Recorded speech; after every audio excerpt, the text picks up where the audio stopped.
లేకుంటే నెత్తి మీద కాలు పెట్టి తొక్కి ఇక్కడికి వచ్చిన అధ్యక్ష. అల్లా తప్పగా రాలే, అడుక్కొని రాలే, కాళ్ళు పట్టుకొని రాలే.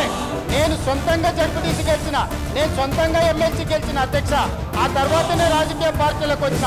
నేను స్వశక్తి పాలమూరు బిడ్డను. కట్ట పని, పార పని, మట్టి పని చేసి ప్రజల నుంచి ఎన్నిక వచ్చినని నాకు నీకు పోలికేంది, కొంతనేంది.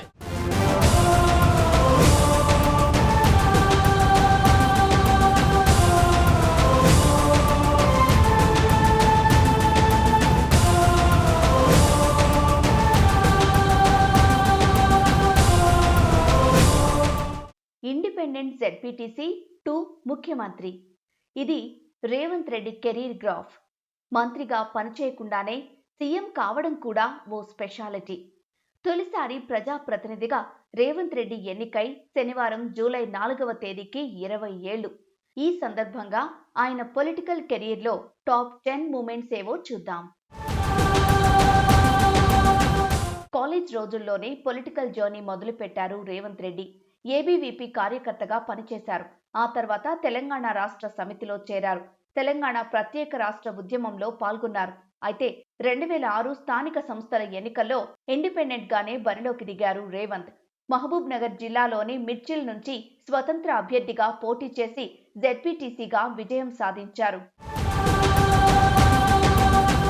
2007లో మహబూబ్ నగర్ స్థానిక సంస్థల ఎమ్మెల్సీ బరిలో ఇండిపెండెంట్ గా బరిలోకి దిగారు రేవంత్. ప్రధాన పార్టీల అభ్యర్థులపై పైచేయి సాధించి విజయం సాధించారు. ఏ పార్టీలో లేకుండా స్థానిక సంస్థల ఎమ్మెల్సీగా గెలవడం విశేషం. తెలుగుదేశం అధినేత చంద్రబాబు నాయుడును కలిసి 2008లో పార్టీలో చేరారు రేవంత్ రెడ్డి. 2009లో కొడంగల్ నుంచి ఎమ్మెల్యే అభ్యర్థిగా బరిలోకి దిగారు. అప్పటికే 5 సార్లు ఎమ్మెల్యేగా గెలిచిన కాంగ్రెస్ అభ్యర్థి గురునాథ్ రెడ్డిపై రేవంత్ విజయం సాధించారు. దీంతో స్టేట్ వైడ్ పాపులర్ అయ్యారు. యూత్ కు బాగా దగ్గరయ్యారు. 2009లో కొడంగల్ సీటు తనకు 15 రోజుల ముందే ఖరారైన పక్కా ప్లానింగ్ తో గెలిచానని గతంలో ఓసారి చెప్పారు రేవంత్. తెలంగాణ రాష్ట్ర విభజన తర్వాత 2014లో అసెంబ్లీ ఎన్నికలు జరిగాయి. టీఆర్ఎస్ పార్టీ హవా నడిచిన ఆ ఎన్నికల్లోనూ కొడంగల్ నుంచి గెలిచారు రేవంత్ రెడ్డి. రెండోసారి ఎమ్మెల్యేగా ఎన్నికయ్యారు. ఫస్ట్ టైం సుమారు 7,000 ఓట్ల మెజారిటీతో గెలిచిన ఆయన రెండోసారి అంతకు రెట్టింపు 14,000కు పైగా ఓట్ల ఆధిక్యంతో విజయం సాధించారు. ఆ తర్వాత టీడీపీ వర్కింగ్ ప్రెసిడెంట్ గా పనిచేశారు. 2015లో ఓటుకు నోటు కేసులో చిక్కుకున్నారు రేవంత్ రెడ్డి. టీడీపీ అభ్యర్థికి ఓటేసేందుకు నామినేటెడ్ ఎమ్మెల్యేకి లంచం ఇచ్చారన్న ఆరోపణలతో ఆయనపై కేసు నమోదైంది. రేవంత్ అరెస్ట్ కూడా అయ్యారు. ఇది తెలుగు రాష్ట్రాల్లో సంచలనంగా మారింది. ఈ కేసు విచారణ కోర్టులో ఇంకా కొనసాగుతోంది.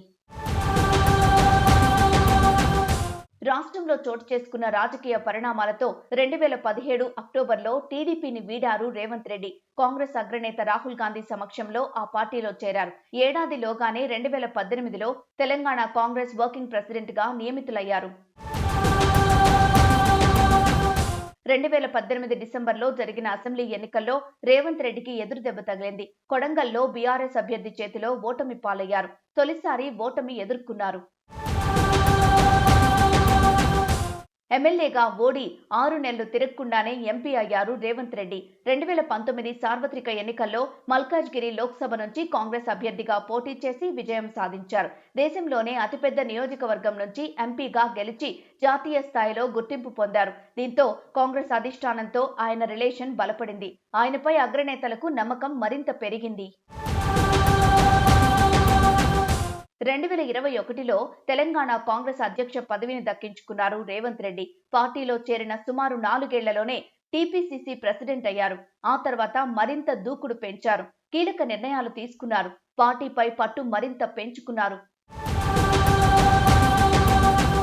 2023 అసెంబ్లీ ఎన్నికల ప్రచారంలో వ్యూహాత్మకంగా వ్యవహరించారు రేవంత్. 6 గ్యారంటీలను ప్రజల్లోకి బాగా తీసుకెళ్లారు.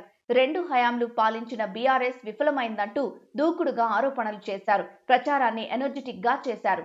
2023 అసెంబ్లీ ఎన్నికల్లో 119 సీట్లకు గాను 64 గెలిచి మెజారిటీ సాధించింది కాంగ్రెస్. అధికారాన్ని కైవసం చేసుకుంది. 2023 అసెంబ్లీ ఎన్నికల్లో కొడంగల్ నియోజకవర్గం నుంచి ఎమ్మెల్యేగా గెలిచారు రేవంత్ రెడ్డి. కాంగ్రెస్ విక్టరీ తర్వాత ముఖ్యమంత్రి పదవి చేపట్టారు. సీనియర్లు ఉన్నా రేవంత్ వైపే కాంగ్రెస్ అధిష్టానం మొగ్గు చూపింది. తెలంగాణకు కాంగ్రెస్ నుంచి ఫస్ట్ సీఎం అయ్యారు రేవంత్.